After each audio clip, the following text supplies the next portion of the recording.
In 9 AD, Rome suffers one of its greatest defeats on the battlefield, with 3 entire legions decimated. This defeat is catastrophic, triggering a chain of events that alter the course of Roman history. The battle is exceedingly tough, challenging to wage, and is lost in a humiliating manner. The loss inflicts psychological damage, not only on Roman soldiers throughout the empire, but also on their leaders. What unfolds in this battle is a series of erroneous decisions made by one man, uncharacteristic of him. What exactly goes wrong, and why does this competent military commander with so many victories behind him make so many consecutive and elementary mistakes? Who are the opponents of the Roman army in this dramatic battle? And how do they so effectively capitalize on the mistakes of the Roman legions? In today's video, we will answer all these questions, as well as the consequences of this devastating defeat and what the Roman Empire undertakes thereafter. The story is very intriguing and complex, so stay with us. Before we unfold the panorama of events in this surprisingly and humiliatingly lost battle, it is essential to go back in time and examine the roots of Rome's aversion to the Celtic tribes, known among the Romans as Gauls.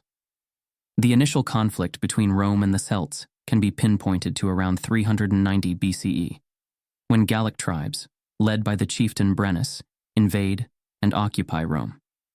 This dramatic invasion ignites fear and indignation among the Romans, who are compelled to pay a substantial amount of gold to end the siege and destruction of their city. This humiliating episode in Roman history becomes a catalyst for a deep-seated hostility towards the Gauls. In the aftermath, Rome recovers and gradually expands its borders. Over the ensuing centuries, Roman policy is driven by a determination to prevent a repeat of the Gallic invasion. Roman campaigns against the Celts intensify, with the objective to subjugate and transform all Gallic territories into Roman provinces, including those in present-day Germany. From 58 to 50 BCE, Julius Caesar embarks on his famous campaigns in Gaul. These campaigns mark the end of the independence of the Gallic tribes and their incorporation into the Roman Empire. Caesar's campaigns are not just military, but also political and cultural endeavors that leave a lasting mark on European history. The expansion of the Roman Empire, however, is not without its challenges. The Romans face strong hostile sentiments, prolonged rebellions, and struggles for control over these newly conquered lands. Although Caesar manages to subdue much of Gaul, dissatisfaction and resistance continue to smolder among the subdued tribes. This long-standing animosity between Rome and the Celtic tribes lays the groundwork for the conflict in a significant battle that occurs decades later. Although Caesar's wars initiate Roman dominion over Gaul, they also sow the seeds of future uprisings and conflicts that will surface in a dramatic confrontation, the details of which will be revealed as our story unfolds. After the assassination of Julius Caesar, what follows is well known: chaos and a struggle for power in Rome. A civil war erupts. All of Caesar's efforts and achievements in securing the influence of the Roman Empire in Gaul are now pushed to the background. The entire empire's attention is diverted away from the Celts and Gaul. For years, Octavian Augustus, Caesar's successor, expends significant resources and efforts to punish all who betrayed and killed Caesar. With the help of Mark Antony, in 42 BC, he decimates the forces led by Caesar's assassins, Brutus and Cassius, in the Battle of Philippi. Remember this battle because we'll come back to it in a bit. At the same time, he attempts to establish himself as the sole ruler of Rome. This all culminates in the decisive Battle of Actium, where Octavian Augustus defeats Mark Antony, who has now betrayed Octavian and fights against him with the help of Cleopatra. Thanks to his brilliant general, Agrippa, the fleet of the traitors is destroyed and they retreat to Egypt. A large part of the legions serving Mark Antony, which he had gathered with great effort in the eastern part of the empire, fail to engage in the battle, as the fight takes place at sea. When Mark Antony abandons them and flees, they surrender and switch sides to Octavian. With this, the civil war concludes, and Octavian Augustus establishes himself as the uncontested ruler of Rome. After eliminating his internal political and military opponents, Octavian succeeds in implementing reforms. He introduces a new system of governance that centralizes power in his hands while maintaining the facade of republican institutions. This strikingly resembles the ambitions of another politician and military leader, doesn't it? Exactly. This is what Caesar had always wanted. Octavian holds immense power, just as Caesar had desired. And what else did Caesar want? What had he fought for most of his career? You guessed it. The expansion of borders and the transformation of all of Gaul into a Roman province, with all Celtic tribes paying taxes and serving Rome. Once again, all of Gaul is in the crosshairs. Consolidating and strengthening Roman territories in Gaul and Germania becomes one of Augustus's primary goals. He aims to transform these regions into stable and prosperous parts of the empire, requiring diplomatic skill and military successes. Augustus focuses on the integration of the Gallic tribes, promoting Roman culture and customs, while allowing local elites to maintain a degree of autonomy. This leads to a significant reduction in rebellions and strengthens Roman influence in the region. However, Augustus's ambition to expand Rome's borders into Germania encounters serious challenges. The Germanic tribes, characterized by their warlike nature and independent spirit, prove to be a substantial obstacle to Roman ambitions. Tiberius Julius Caesar Augustus, known as Tiberius, was adopted by Octavian. He was designated as the man who would shoulder the arduous task of conquering Germania. His father, Tiberius Claudius Nero, was a former fleet captain for Julius Caesar. His son, Tiberius, conducted several successful military campaigns in this part of Gaul, managing to subjugate various Germanic tribes. These campaigns helped Octavian to strengthen Rome's presence in the region and expand its borders. Besides military strength, Tiberius also employed various diplomatic tactics, managing to bribe some tribal leaders, promising them greater power if they submitted to Rome. This had a short-lived effect, and for a time, the region seemed subdued. Knowing that the gold he had was not infinite and that clashes were inevitable sooner or later, his next step was in another direction. He began to construct and build many fortifications.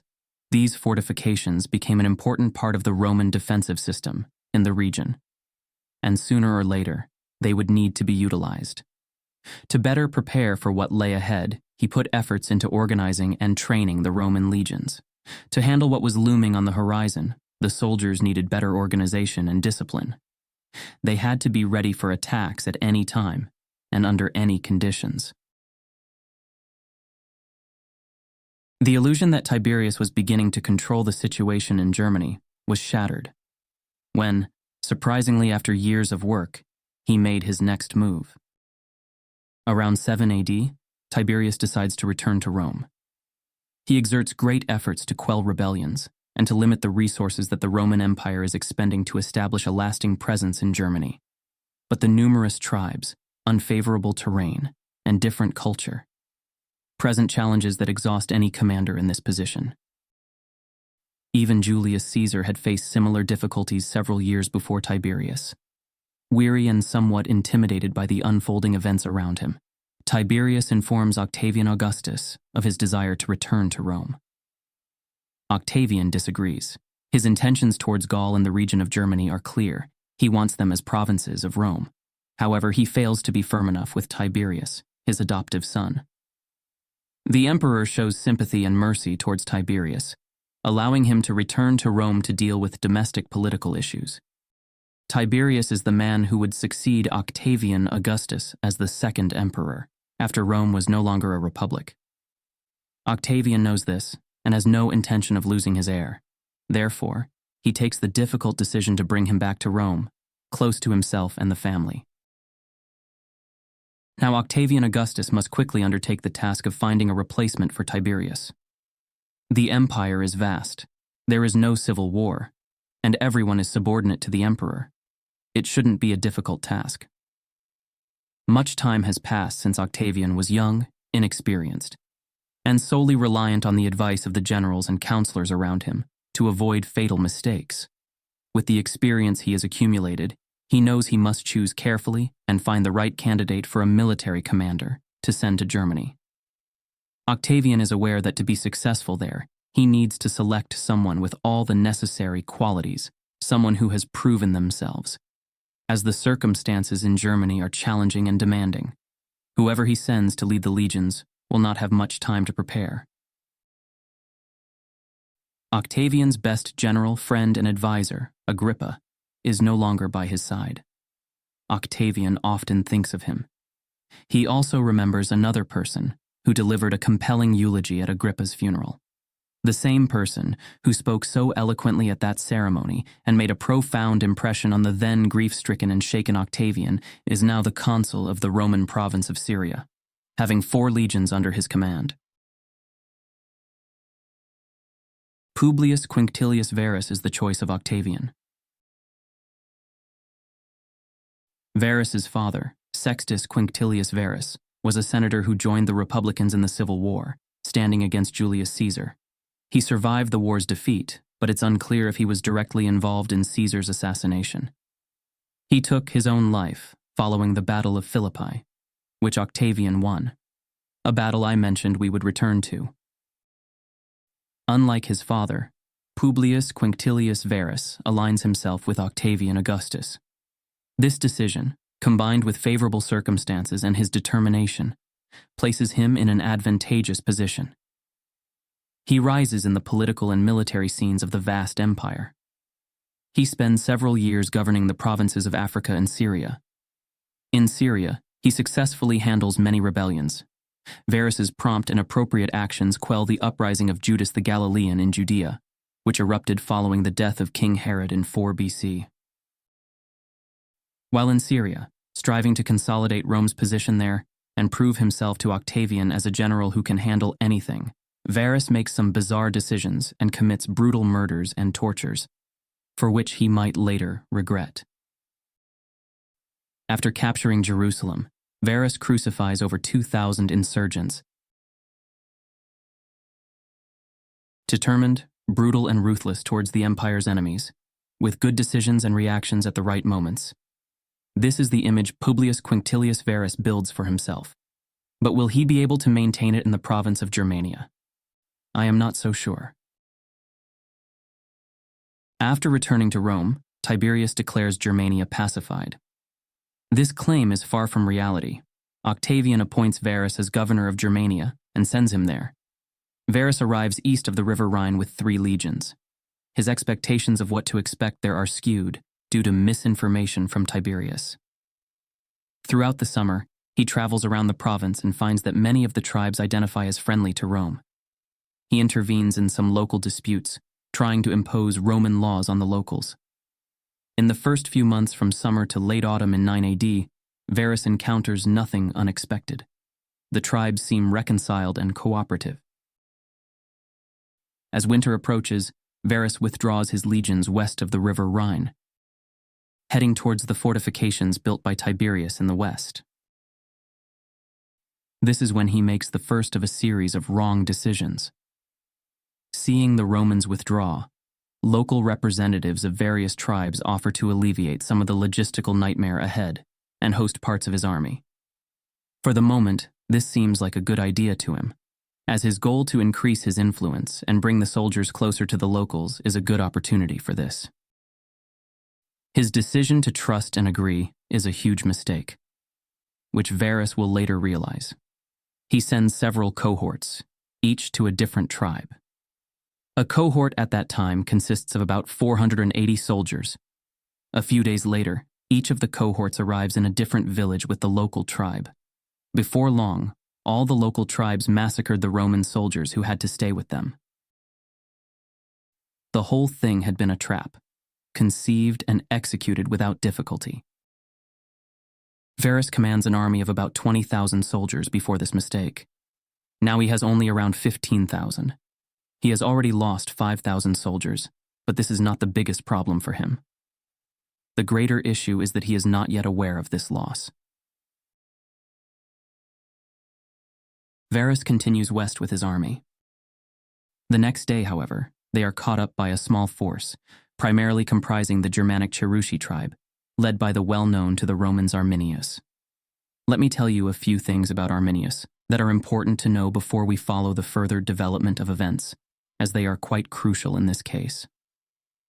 Arminius was born into the Cherusci tribe. This tribe has been assisting Rome for years in controlling various territories in Germania. Arminius knows Latin. He has been honored with Roman citizenship and the rank of equities granted by Rome.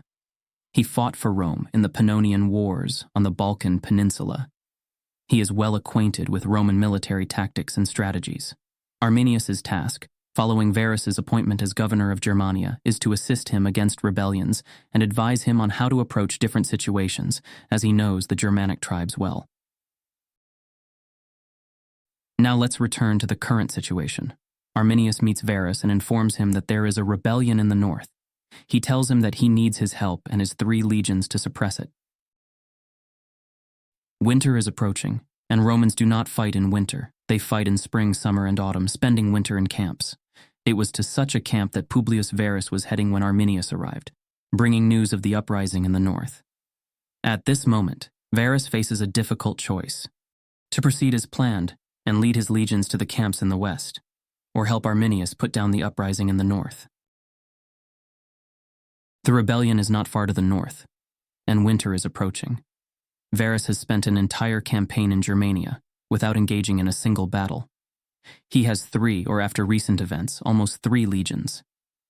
The Germanic tribes cannot win this uprising, and Varus, supported by Arminius, thinks nothing can go wrong. He wants to prove himself to Octavian, having been appointed governor of Germania. Varus is not a good military leader. He cannot compare to Julius Caesar, nor even to other Roman generals. Before being sent to Africa and Syria, he was a lawyer, understanding laws but not so much battles and strategies. Having managed a few rebellions, he has become overly confident. He decides to head north to quash the rebellion before winter sets in, and then return west to spend the winter there, content that the province assigned to him by Octavian is under control. While Arminius, along with his Germanic warriors, rushes ahead to wait for Varus and his slow legions to arrive a few days later to assist them, Varus sets off north with his soldiers to suppress the rebellion. This is another mistake he makes as a military leader. Perhaps he would have reconsidered if he had known the words of the man who began the conquest of Germania. The enemy often hides behind the mask of a friend. These are Caesar's words, which Varus apparently never heard. Varus and his 3 legions march north, and by the end of the first day, they encounter the following situation. The road passes through a swamp flanked by 2 hills and dense forest.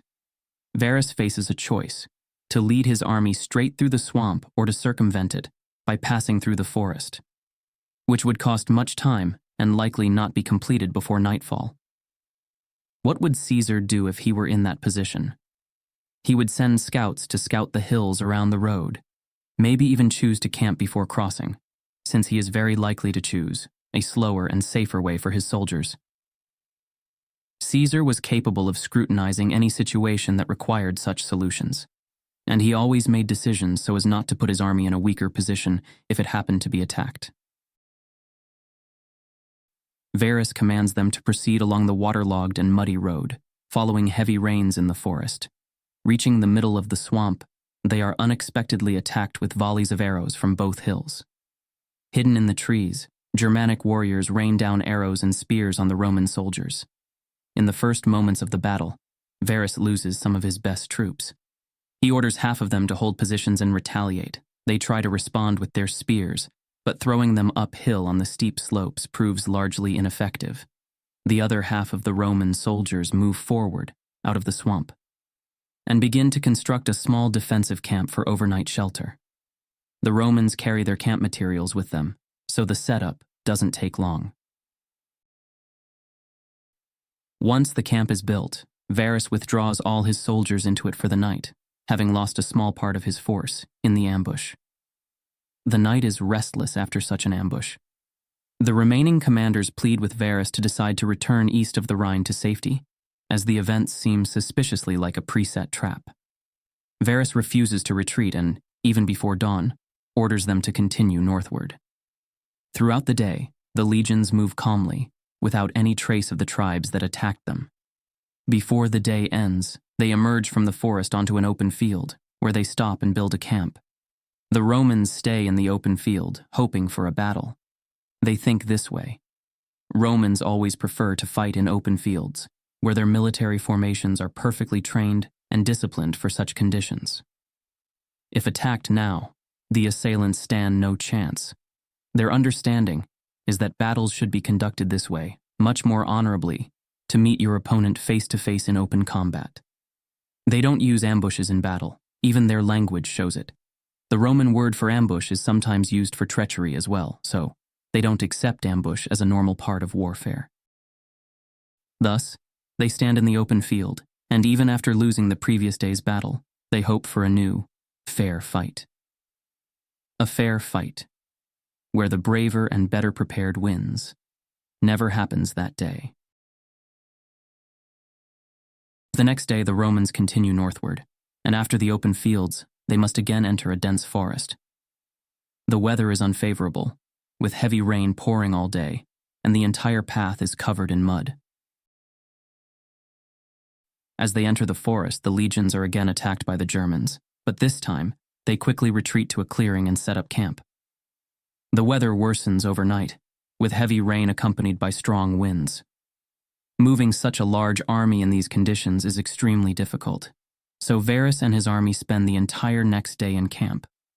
Unfortunately for them, more Germanic tribes join those already lurking around during these adverse weather conditions. The next morning is rainy but windless, and the Romans continue through the forest. Surprisingly, nobody hides in the dense forest this time. They move forward, but not for long, until they encounter a familiar situation. The road passes through a swamp, with a hill on one side and a very dense forest surrounding the path. The Romans, as we already know, expect another ambush. Varus orders scouts to check the forest around the swamp, unwilling to repeat the mistake of leading his entire army through it. But even before the Roman scouts enter the forest, the Germanics show themselves. They are positioned such that the Romans cannot move forward without clashing with them. Varus orders the construction of a camp beneath the hill before the battle even begins and the building starts. The small Roman cavalry force, a minor part of the army, charges into attack, driving the Germans into the forest. However, there they realize how vast the enemy army really is. Thousands of Germans hide in the forest. The Roman tactic of building a defensive camp, already known to the tribes, is countered as arrows and spears rain down from the hill onto the soldiers engaged in construction. Varus and others attack head-on, trying not to venture too deep into the forest and to stay on the open path. During this attack, Varus is wounded.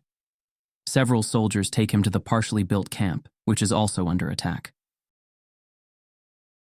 Soon, Varus sees no way out of this battle and takes his own life, leaving the remnants of the 17th, 18th, and 19th legions to their fate. The Germans attacking the camp quickly kill everyone there and then move behind the remaining Roman soldiers, fighting the main part of the tribes. Some of the remaining commanders, seeing how few legionnaires are alive and the humiliating outcome of the battle, surrender. Only a few hundred Romans are left. Arminius, at the head of his army, is also present. He orders his men to find Varus's body and bring him Varus's head. The few remaining Roman soldiers surrender. These are soldiers seasoned in dozens of battles, bearing scars, some over 50 years old. They are professional soldiers, skilled only in combat. In their minds echo the words, "Men should fear defeat more than death," the words of the great Julius Caesar. The Germans start taking their weapons, shields, armor, and all valuables from them right on the battlefield. A humiliation none of them have ever experienced. Most would have preferred to die in battle rather than endure what was happening, but unfortunately, the battle was already over. Their commanders had just surrendered. But how did they end up in this dire situation? They were led there by a commander who made a series of wrong decisions, who did not heed the advice of other commanders. a man with a huge ego, little military knowledge, who was put in charge of the three most capable Roman legions, namely the 17th, 18th, and 19th. The repercussions of all these mistakes and naive decisions will echo throughout history. Thus concludes the Battle of the Teutoburg Forest, with one of the greatest and most humiliating defeats of Rome. But I guess you will be as surprised as I am when I tell you what the consequences of all this are. One of the Roman soldiers who manages to escape saves and hides one of the golden Roman eagles, but two of them are captured. Although covered in gold, they don't have huge material value, but their symbolic worth is immense. The loss of these two eagles in battle is a significant psychological blow to the Romans, and a great prize for those who capture them. After the battle, Arminius, only 25 years old, becomes a hero to the Germanic tribes, having witnessed the rebellions in the Balkans a few years earlier. He is firmly convinced that standing against Rome is not impossible. He proves the same to the Germanic tribes with this battle, which he carefully plans and so skillfully executes. Octavian learns about the battle and its outcome when he receives Varus's head. It is sent to him by the leader of the Marcomanni tribe, who receives it as a gift from Arminius. However, instead of siding with Arminius, he fears that Rome will retaliate with even greater force and sends the head to Rome as a gesture of goodwill. Octavian Augustus is shocked. Initially, he panics, knowing that nothing stands between his empire and Arminius. But Arminius does not attack east of the Rhine. For an entire month, Octavian roams at night, unshaven and unkempt, lamenting, "Puus Quintilius Varus, give me back my legions." But everything is irreversible. Rome will never again have the 17th, 18th, and 19th legions. After recovering from the shock, Octavian sends his most capable general, Tiberius, to fortify the border along the Rhine. This takes a lot of time, but Tiberius, having been there before, is aware of the potential ambushes and approaches very cautiously. The border is fortified, and Octavian feels more at ease. 6 years pass before another general, Germanicus, takes Tiberius' place.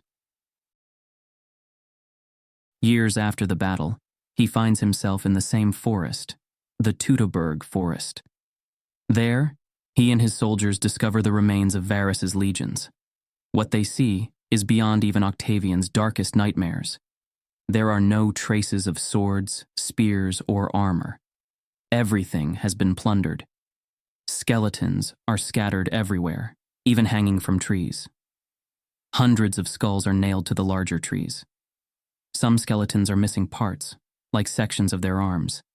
The manner of the battle was unfair, treacherous, giving the Germans an advantage. But what they did to the dead and captured afterward is even more confusing and horrifying. Germanicus and his soldiers can only imagine the nightmare Varus's legions faced. Skeletons are everywhere, in the swamps, on the trees. They find ceremonial altars with the bones of soldiers killed after the battle, likely part of rituals and curses.